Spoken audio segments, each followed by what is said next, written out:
I don't watch a lot of reality TV, but one of my favorite programs is called Undercover Boss. Has anyone here ever seen Undercover Boss?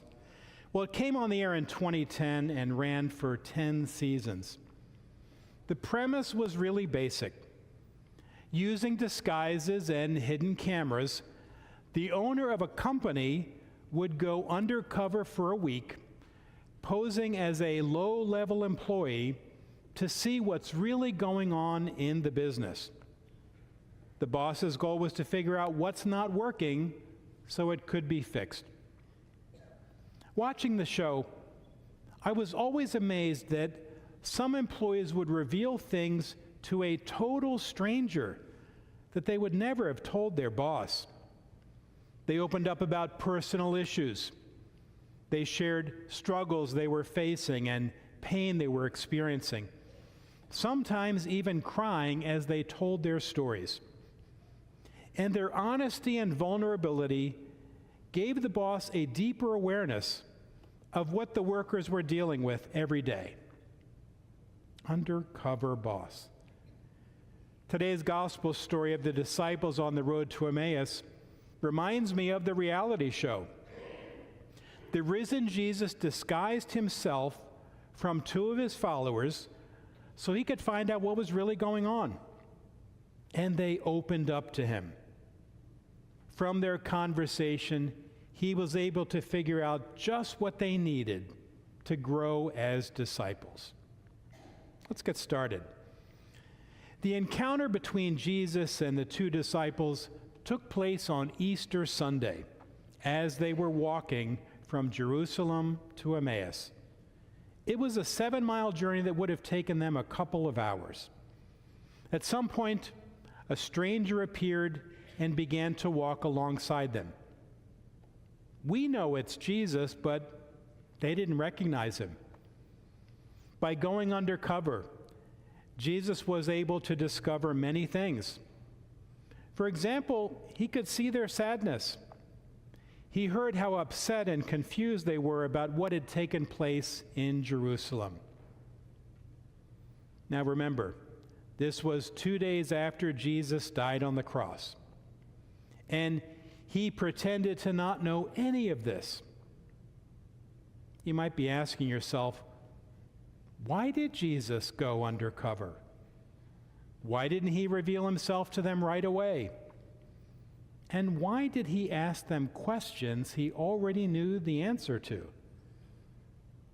Well, by allowing them to verbalize their pain, their doubt, and their confusion, Jesus was gaining their confidence. By listening attentively to what they had to say, he was establishing a powerful bond with them. So we can say that the very first thing Jesus did to help them was he stepped into their pain. Their encounter took place in a moment of complete devastation. Their hurt was so deep, they couldn't hold it in. They poured it out to a total stranger. And because Jesus stepped in, leaned in, he was able to guide them through their pain and doubt to a place of healing and understanding. Even though it was Jesus who initiated this encounter, the disciples were the ones who chose to take it to the next level. When they arrived at their destination, they believed that the stranger intended to keep going. So they issued this invitation to him. Stay with us. Stay with us. I don't want to minimize just how important their invitation was. I mean, have you ever invited a complete stranger home for dinner on the spur of the moment? I haven't. If I'm going to have company over, I need time to clean and straighten up. The fact that these disciples invited a total stranger into their home on the worst day of their lives speaks volumes about just how deep an impression he made on them. It tells us that their conversation had cemented a powerful bond, and they didn't want this encounter to end. Stay with us. It's not a question. It's more of a command, a plea. Don't leave us. And he went in and stayed with them. And their invitation resulted in a profound revelation. Over dinner, they discovered this was no stranger. This was Jesus, the risen Christ. Here's the moment the revelation happened. While he was with them at table, he took bread, said the blessing, broke it, and gave it to them. And suddenly their eyes were opened and they recognized him. But he vanished from their sight. And with their eyes opened, they knew immediately they had to go and tell the good news. So they raced back to Jerusalem only to discover that Jesus had indeed been raised from the dead and had appeared to Peter. The title of this message series is Encountering Jesus, because we're hearing stories of disciples who met Jesus after he rose from the dead. And in hearing their stories, we can discover new ways that we can encounter Jesus. So how can the two disciples on the road to Emmaus help us encounter Jesus? Well, first, like them, we've all had moments when God stepped into our lives and walked with us. And some of those moments were when we were experiencing pain and suffering, maybe even complete devastation. Times when we felt about as low as a person could feel. Times of loss, confusion, or doubt. Maybe you're caught in one of those moments right now. And just like the two disciples, it can be hard to see God at times like these. He can seem to be disguised or undercover, but he's not. He's there. The challenge for us is to grow in our awareness of God's presence so we can experience the healing and the peace that he wants for us. How do we do it? Well, again, the disciples in today's gospel teach us what to do. They issued an invitation to Jesus. Stay with us. They invited God into their lives at an incredibly difficult and painful moment. They were making room for him.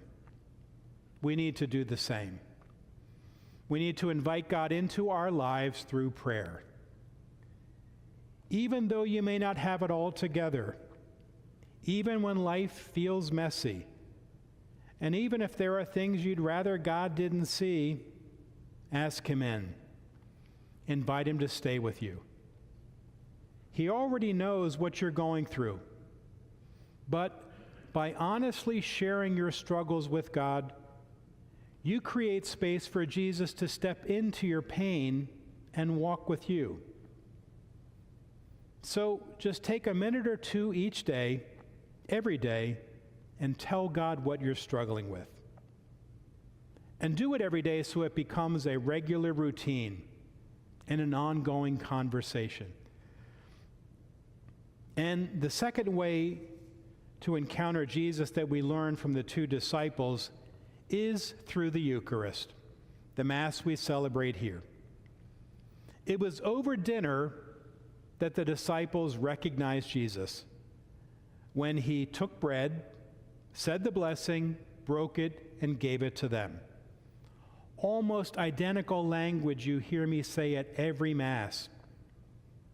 At this sacred meal, Jesus is revealed to us. So sometimes the challenge for us becomes to be fully present at the Mass. And when I say be fully present, I mean deciding that you'll be here each week. It also means being attentive to the prayers and readings, singing the songs, making the responses, and then reflecting on the message during the week. Because the more attentive and fully present you are during Mass, the more aware you become of Jesus' presence. And you open yourself up to what Jesus may want to say to you here. And today, when you come forward to receive communion, reflect on the amazing gift of God's presence in the Eucharist. God is never far from us, never hidden, never goes undercover. Let's decide today to be like the disciples on their road to Emmaus. Let us invite Jesus to stay with us always, that like them we would grow in faith and share his good news with others. Amen.